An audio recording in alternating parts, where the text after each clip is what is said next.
Ya, artis Raffi Ahmad sudah menyatakan bahwa ia mundur dari proyek ini. Lalu bagaimana tanggapan dari pemerintah daerah Gunung Kidul? Kita tanyakan langsung kepada Bupati Gunung Kidul. Sudah bergabung bersama kami melalui sambungan virtual. Ada Pak Sunaryanta. Selamat siang, Pak Sunaryanta. Selamat siang, Mbak. Selamat siang semuanya. Oke.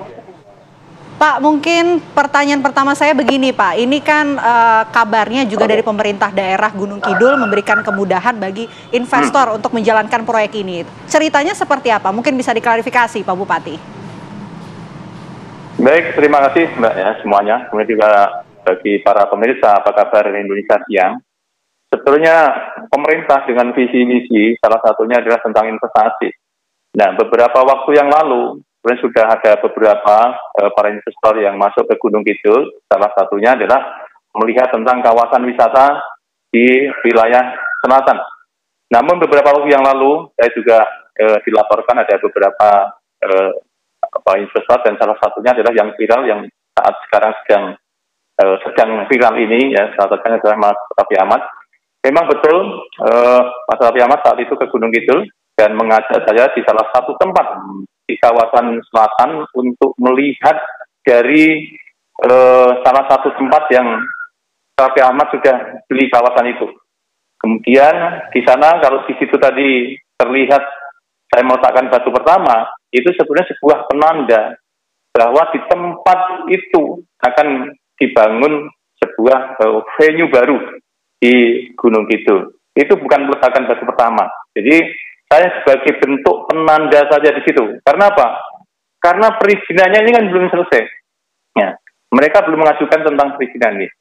Makanya jauh sekali dengan apa yang diberitakan di luar sana. Sehingga banyak saudara-saudara kita, khususnya para netizen, bagaimana merespon tentang rencana pembangunan Biskap di Kabupaten Gunung Kidul ini. Betul, pemerintah ingin mempermudah tentang perizinan dan lain sebagainya. Tapi sekali lagi, investasi yang selalu saya sebutkan pro rakyat, ya, investasi yang selalu pro rakyat dan dapat dinikmati oleh masyarakat. Makanya tadi di dalam video saya 80-90% saya ingin masyarakat Gunung Kidul bisa bekerja bagi siapapun para investor yang berinvestasi di Gunung Kidul ini. Karena apa?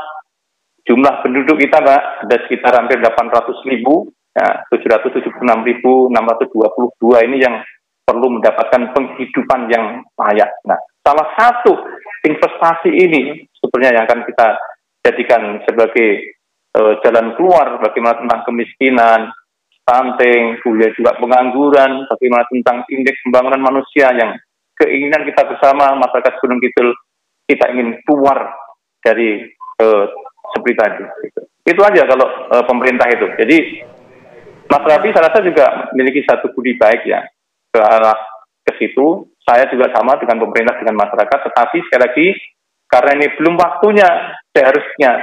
Tetapi sekali lagi sudah mendalui dengan informasi yang seperti itu dan menjadi konsumsi publik di luar sana terkait dengan lingkungan tadi, kemudian juga bermacam-macam. Saya melihat di ruang publik kita atau netizen kita. Saya sangat menghormati bagi mereka-mereka itu. Itu saja. Begini, di kawasan Kars tersebut kan ini sudah diakui juga oleh UNESCO. Ketika meletakkan batu pertama, apakah memang sebelumnya tidak ada hitungan dari AMDAL-nya, begitu tidak dilihat begitu keuntungan ataupun kerugian yang kemudian akan melanda masyarakat sekitar seperti informasinya ini akan kekeringan, kemudian ada banjir ataupun longsor, ini tidak dihitung, Pak? Saya katakan, perizinan ini kan belum. Nah, kalau sudah masuk perizinan nanti ada AMDAL, ada analisis, dampak lingkungan dan sebagainya. Karena ini belum, ini kan baru wacana gitu. Baru wacana. Dan kawasan KPAK sendiri juga sama. Bukannya dijadikan sebuah kawasan geopark, geoset, kemudian kawasan tidak bisa dibangun, tidak. Ini semua bisa dibangun. Kalau seperti ini tidak bisa dibangun, bagaimana? Aset kita ya yang memiliki sumber daya alam yang sangat besar tidak bisa dimanfaatkan. Semua ini sebenarnya nanti lengkap, hanya sekali lagi karena ini belum waktunya sudah dimunculkan sehingga menjadi konsumsi publik tadi. Kita semua sebenarnya akan kita lalui dengan step yang bagus itu. Karena sekali lagi sudah dipublish duluan sehingga menjadi berita yang sangat viral itu. Sampai hari ini, Mbak, siapapun yang akan berinvestasi di Gunung Kidul, Orientasi saya adalah bagaimana masyarakat yang jumlahnya tadi saya sebutkan 776.622 ini mendapatkan penghidupan yang lebih baik dari kita sekarang. Karena apa? Kita memiliki kawasan yang bagus, aset yang luar biasa. Meskipun itu bicara tentang kawasan khas. Kalau Gunung Kidul ya segitu. Hampir 43% kawasan khas. Dan ini harus diberdayakan. Tetapi ada tempat-tempat khusus namanya kawasan konservasi. Dan itu yang tidak boleh dikutik-kutik. Kalau yang lain harus ada unsur tadi. 1 konservasi, 2 pendidikan, 3 ekonomi. Nah, kita akan mengambil dari sisi ekonomi itu. Ternyata kalau yang diambil dari langkah-langkah pemerintah daerah tidak ada masalah. Yang penting 1, untuk masyarakat yang lebih besar itu yang paling terpenting. Gitu. Oke. Masih rencana, belum ada yang namanya peletakan batu pertama seperti yang dikatakan oleh Pak Bupati. Tapi Pak begini, mungkin sebelum pada akhirnya ini menjadi polemik dan juga menjadi sorotan dari sejumlah masyarakat begitu. Rencananya ini yang akan dijalankan untuk proyek ini seperti apa yang disampaikan pemerintah kepada pemerintah daerah, baik itu dari yang menginisiasi proyek ini maupun dari pihak Raffi Ahmad ke pihak pemerintah daerah setempat, Pak. Pemerintah Gunung Kidul dalam hal ini, selain investasi, adalah mendorong tentang pariwisata. Salah satu tempat-tempat ini kan akan kita jadikan sebagai pendorong sarana prasarana pariwisata. Tuh. Nah, kita butuh hotel, kita butuh tempat-tempat bisnis dan lain sebagainya. Tapi harus diatur dan disesuaikan dengan peraturan perundangan yang berlaku. Tadi siapapun silakan berinvestasi ke Gunung Kidul. Orientasi saya tadi, kita akan keluar dari zona-zona yang tidak nyaman seperti kemiskinan tadi, dan lain sebagainya. Kompleksitas sangat besar di sana terjadi. Makanya saya menghargai para netizen yang berbicara di ruang media ini, tetapi kalau bisa datang di tempat Gunung Kidul itu seperti apa kondisinya, wilayah selatan, wilayah tengah, bagian utara dan sebagainya, bagaimana tentang air dan lain sebagainya, lihat di sana. Ini adalah proyeksi kita pemerintah dalam rangka mengangkat martabat Gunung Kidul ini. Khususnya di dalam ekonomi. Saya sering katakan begini, Mbak.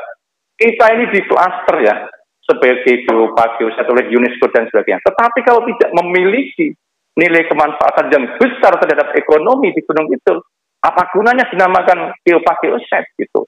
Itu terus saya gelurakan seperti itu. Dan saya pemerintah daerah siap untuk berdiskusi kepada siapa saja. Apalagi bicara lingkungan, kita juga bicara lingkungan. Karena apa yang saya sampaikan? Bahwa membangun adalah merusak di atas muka bumi ini, tidak hanya di Gunung Kidul sendiri.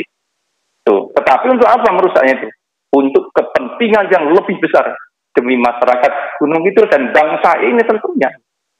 Itu komitmen pemerintah. Pak Bupati, kalau kita lihat ini kan dengan tadi Bapak sudah menjawab pertanyaan ini. Nah, kemudian proyek ini nantinya akan dilanjutkan atau di stop total? Tidak ada stop-stopan. Bagi yang mau dilanjutkan, silakan dilanjutkan. Pemerintah memfasilitasi perizinan, ya, perizinannya. Tetapi sekali lagi, kajian dan lain sebagainya harus dilakukan sesuai dengan prosedur yang ada. Saya tidak akan menyetop seperti ini. Ya, karena apa? Belakang kita tadi, masyarakat yang jumlahnya 776.622 butuh penghidupan yang layak. Kita ada pengangguran 2% lebih, kemudian juga dengan pertumbuhan penduduk yang seperti ini, ada stunting dan lain sebagainya. Sehingga ini akan memberikan dampak yang baik, sehingga jalan keluar yang selama ini dicita-citakan oleh masyarakat Gunung Kidul dan pemerintah ini, harapan saya bisa keluar nanti. Salah satunya dengan investasi yang seperti ini. Ini susah mendatangkan investasi, tidak semudah itu. Gitu. Baik. Jadi bisa disimpulkan pemerintah daerah Gunung Kidul ini mendorong adanya proyek ini kemudian dilanjutkan, tapi dengan syarat-syarat yang disampaikan oleh Pak Bupati tadi. Terima kasih Pak Bupati Gunung Kidul atas waktunya di Apa Kabar Indonesia Siang. Selamat siang Pak.